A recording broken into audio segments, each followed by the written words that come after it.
Indiana Jones und das Schicksal von Atlantis. Und damit recht herzlich willkommen zu einem neuen Let's Play. Diesmal wieder ein klassisches Point-and-Click-Adventure. Haben wir ja schon ewig nicht mehr gehabt. Ja, wir spielen den vierten Teil von Indiana Jones. Ich denke, das Spiel dürfte jeder von euch kennen, der vielleicht etwas älter ist. Wenn nicht, müsst ihr es auf jeden Fall nachholen. Ein sehr, sehr geiles Point-and-Click-Adventure. Wie gesagt, aus den 90er Jahren. Ich kenne es wie meine Westentasche, also werde ich wohl nicht so brauchen, als würde ich irgendwelche neuen Sachen hier entdecken. Okay. Alright, Jones, how you gonna find that statue and all this junk? So, und wie ihr mitbekommen habt, das ist die deutsche Talkie-Version, also die deutsche Version als Talkie mit englischer Sprachausgabe, anders gab es die nicht. Ich habe aber noch ein Patch installiert, was mir auch die Hintergrundbilder und irgendwelche Gegenstände und sowas ebenfalls in Deutsch übersetzt, wie zum Beispiel das Intro am Anfang. Im Normalfall würde da stehen "And the Fate of Atlantis", hier steht jetzt "Und das Schicksal von Atlantis", fand ich ganz witzig, dachte ich mal, nehme ich mal so mit. Gut, jetzt haben wir ein interaktives Intro quasi, also wir stolpern jetzt durch die Credits selber. Ich kenne es schon, aber wer es noch nicht kennt, lasst euch überraschen, viel Spaß. Wir können ja einige Dinge anklicken, ich weiß nun schon welches, also nehme ich einfach mal die seltsame Statue.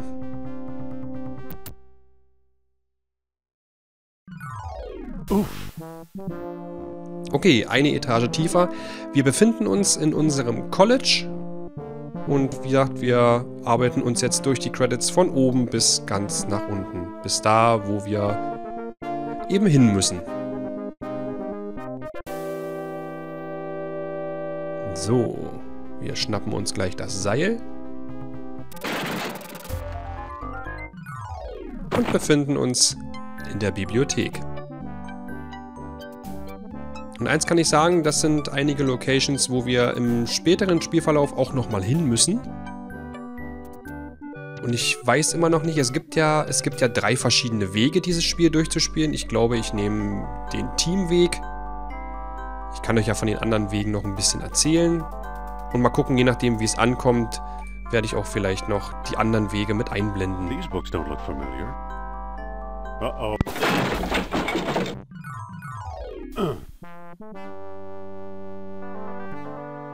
So, jetzt sind wir schon fast im Keller angekommen.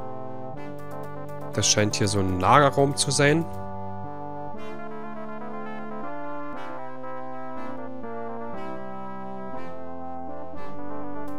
So, und wir wachen auf. Better get that roof checked. Okay, dann schauen wir uns mal diese Katzenfiguren hier an. Possibly an ancient Mesopotamian cat god. Okay. Das war keine Figur.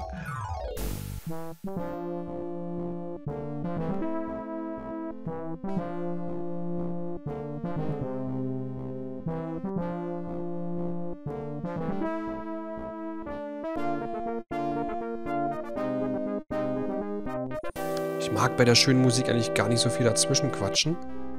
Gut, wir öffnen die Schränke und finden natürlich, egal welchen wir zuerst aufgemacht hätten, im letzten eine Statue. So, die nehmen wir uns mit. So, dann lehne ich mich jetzt mal zurück, das solltet ihr auch machen, und wir genießen den Rest vom Intro. Strange looking thing. I wonder where Marcus picked it up.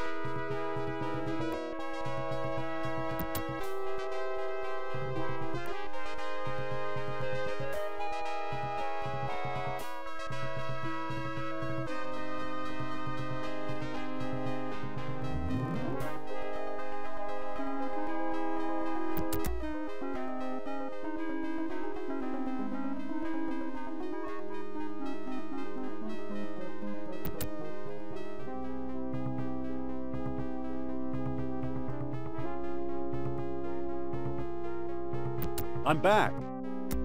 Indy? You don't look at all well, Dr. Jones. Exploring our collections can be dangerous, Mr. What was your name again? Smith. Tell me, did you find a lock to match my key? You bet I did. Take a look. What are you waiting for? Let's open it. Why not? It's an obvious fake. You may think so, Doctor, but I believe we are opening a new chapter in history. My word, Indy, a small metal bead. Jewelry, perhaps?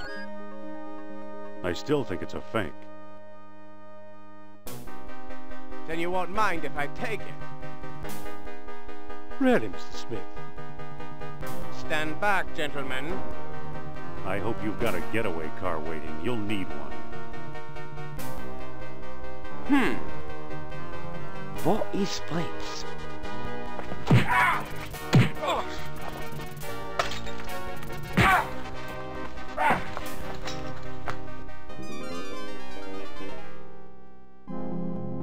He got away. But we got his coat, Marcus. Hey, what's this? Klaus Kerner, huh? Good Lord, Indy, the man's some sort of agent from the Third Reich. What does the spy want with the police statue? I lied, Marcus. I don't think it's a phony. I can't place the style, but it's old. Look what else our friend was carrying. An old copy of National Archaeology. And there you are in Iceland. Yeah, field supervisor for the Jastro expedition. My first real job. Who's the woman? Sophia Hapgood. She was my assistant, a spoiled rich kid from Boston, rebelling against her family. Where is she now? She gave up archaeology to become a psychic. How odd. You can say that again. Indy, Kerner found you. What if he finds her? We should warn the woman. You're right. I want to know more about that statue. You know, Marcus, the coldest year of my life was the one I spent in Iceland with Sophia.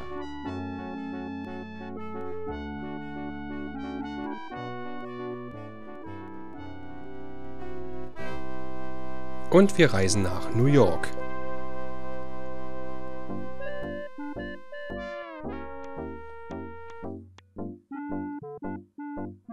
Okay. Da sind wir auch schon im Spielgeschehen. Klassisch, wie gesagt, bei den LucasArts Adventuren. Wir haben hier unsere Befehl, GUI und hier unser Inventar. Ja, und hier an dieser Leiste sehen wir mal, was wir gerade machen. Wir können uns quasi Bild der Archäologie anschauen. Das ist die Bildzeitung der Archäologie. So, und dieser Deutsch-Patch, was ich vorhin erwähnt habe, seht ihr auch schon hier oben. Hier kann man lesen, Madame Sophia, heute. Ja, im Original steht da Today. Also das ist, wie gesagt, so ganz cool gemachte Sachen. So als Gag so nebenbei. Okay, die Zeitung von heute nehmen wir uns mit. Und dann betreten wir das Theater durch den Hintereingang. So, hier können wir uns bereits für mehrere Wege entscheiden. Wenn wir durch die Fronttür gehen, also nicht durch die Fronttür, denn durch diese offensichtliche Tür, dann müssen wir eventuell mit jemandem kämpfen. Oder wir krauchen hier hinten durch die Kisten durch und klettern hier oben durch die Dachluke, sage ich mal.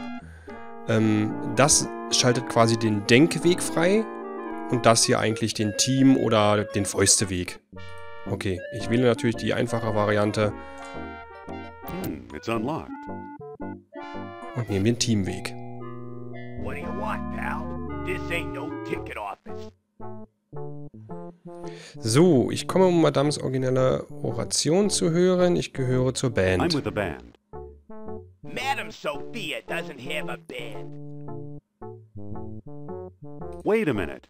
Yeah? What for? Okay, und das hier ist Biff. Das ist dieser Nazischläger, der auch im dritten Teil auf Schloss Brunwald war. Auf jeden Fall hat er denselben Namen. Okay, dann werden wir mal ein bisschen unfreundlicher.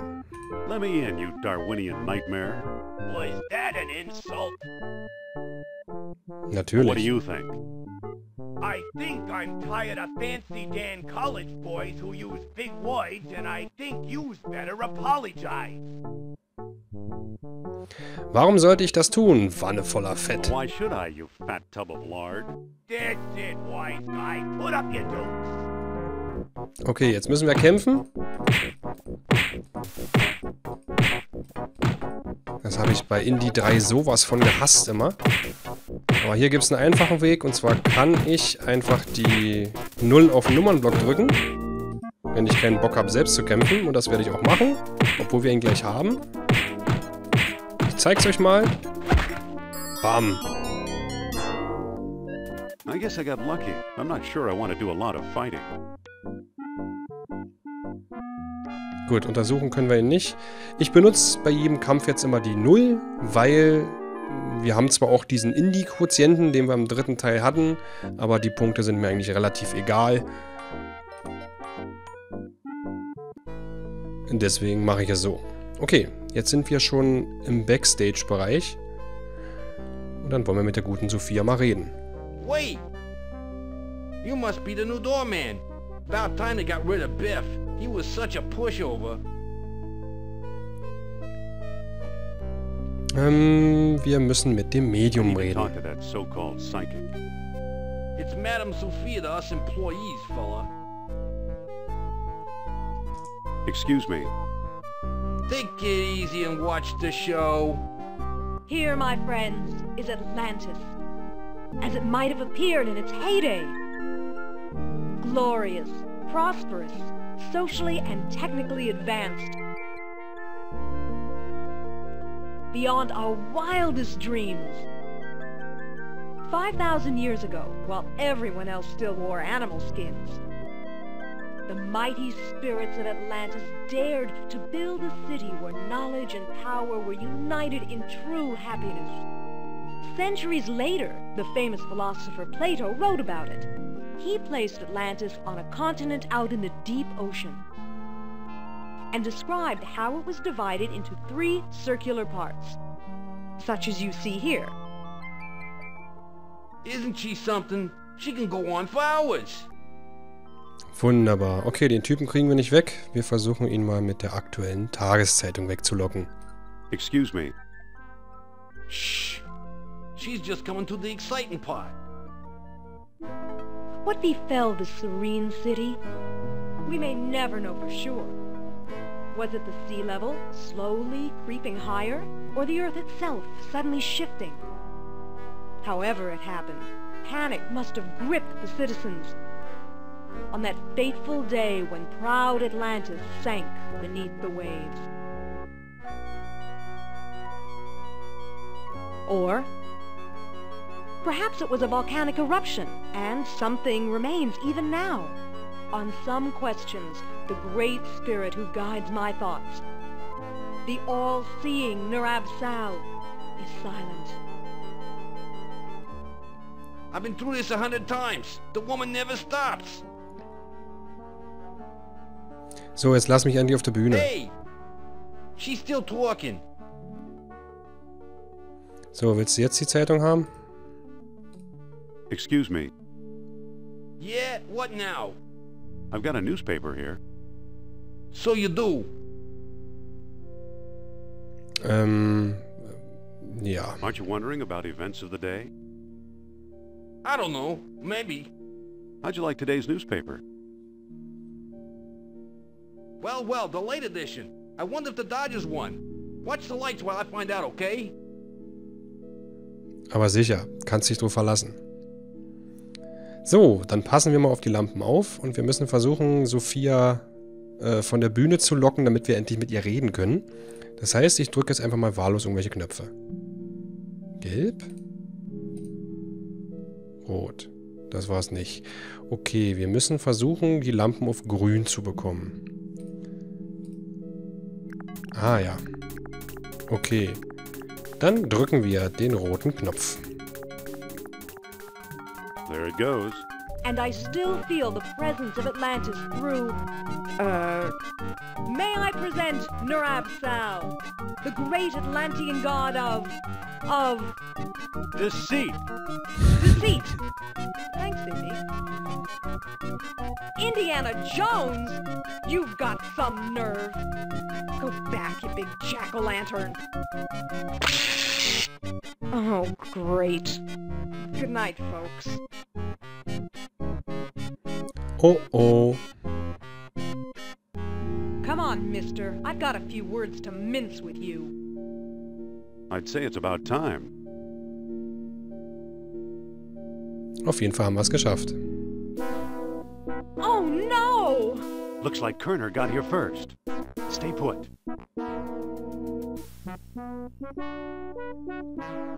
So, Kerner war zuerst da und hat ihre Wohnung verwüstet. Nor here either.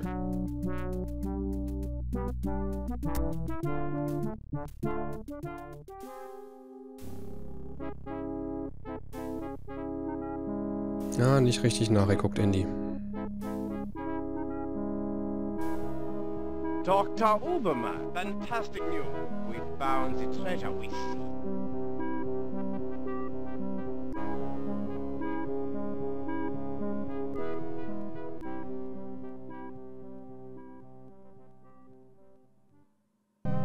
That's the second time Kerner slipped away. What does a Nazi spy want with old statues? Have you seen the newspaper? Listen to this. Germans claim victory in worldwide race to smash the uranium atom. Chief scientist Dr. Hans Ubermann announced his plan to harness new sources of energy for the Third Reich. So? Das Third Reich.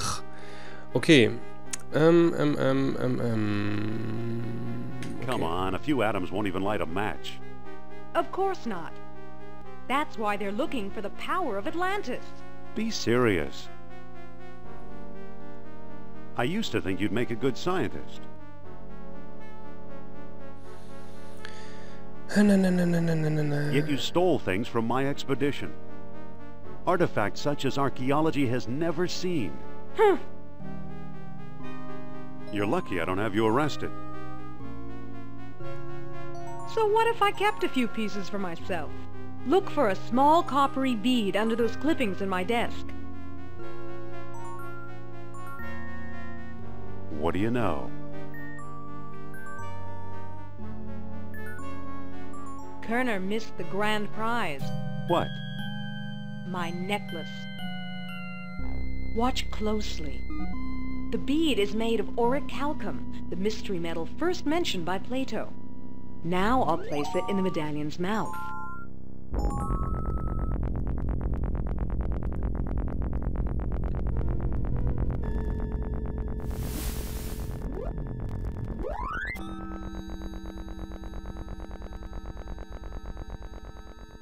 Did you see that? Yeah, creepy. Is your electric bill paid up? That was Nur Absal. His spirit is close. Nur Absal. Okay. Closer than Atlantis, that's for sure. Suppose I gave this orichalcum business any credence, which I don't.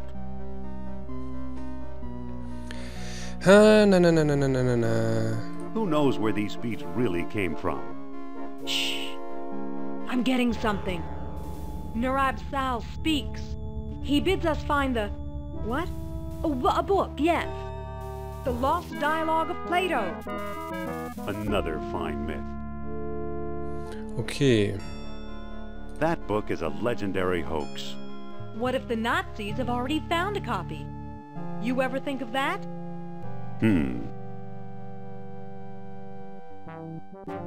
Okay.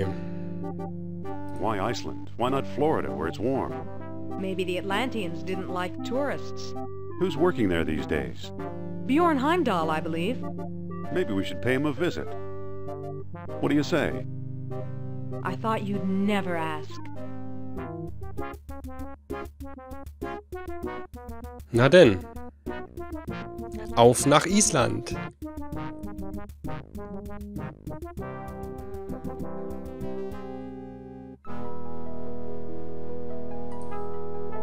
So, wir sind an einer Ausgrabungsstätte. Hier gibt es nichts zu sehen. Da ist ein Camp. Dann betreten wir mal die Ausgrabungsstätte. Und da ist auch der gute Björn Heimdall, mit dem wir auch gleich sprechen werden. Hello. Dr. Indiana Jones, I believe, and Madame Sophia Hapgood. This is my dig site now. Go away. Go away. Klingt ein bisschen wie Cartman. Na. Not feeling very friendly today, are we? I like solitude. It helps me think. Doctor, what do you expect to find here? The secret of Hyperborea. That's what the Greeks called Iceland, you know. You've read how they sailed north to a fog-shrouded land and how they never set foot upon it? Ha! After traveling thousands of miles, mere fog wouldn't turn them back. Some idiots claim they were repelled by ghosts. Puppycock, you know what actually stopped them, Sean? I don't know, but maybe Sophia has an idea. Forget it. I'll just tell you. They were stopped by a force field put here by beings not of this earth. That's fascinating, Doctor. Klingt fast wie die Geschichte aus dem 4. Film von Indiana Jones mit den übernatürlichen Wesen. Aliens. War übrigens scheiße, der Film. Also mir hat er überhaupt nicht gefallen. Have you ever heard of Plato's Lost Dialogue? Yes, there are rumors about such a book, but I've yet to see it. There are 2 people you might want to visit. Charles Sternhardt in Tikal, a shady fellow, who claims he translated the whole thing. And Philippe Costa in the Azores Islands. As a researcher, he's a farce, but he's a sharp trader. Okay. Why did these beings show up here? I am convinced that these travelers came to Earth to form colonies like Atlantis, using Hyperborea as a spaceport. Up north here, we're close to the ether. It's a perfect landing site.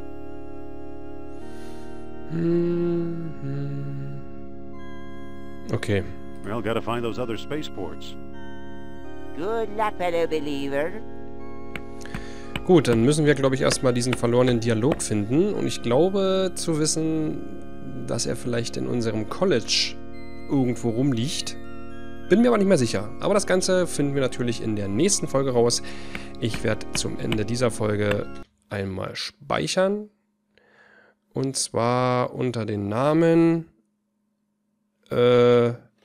Mario. Wie einfallsreich. Gut. Dann sehen wir uns in der nächsten Folge. Ich hoffe, ihr seid wieder mit dabei. Bis dahin. Ciao, ciao.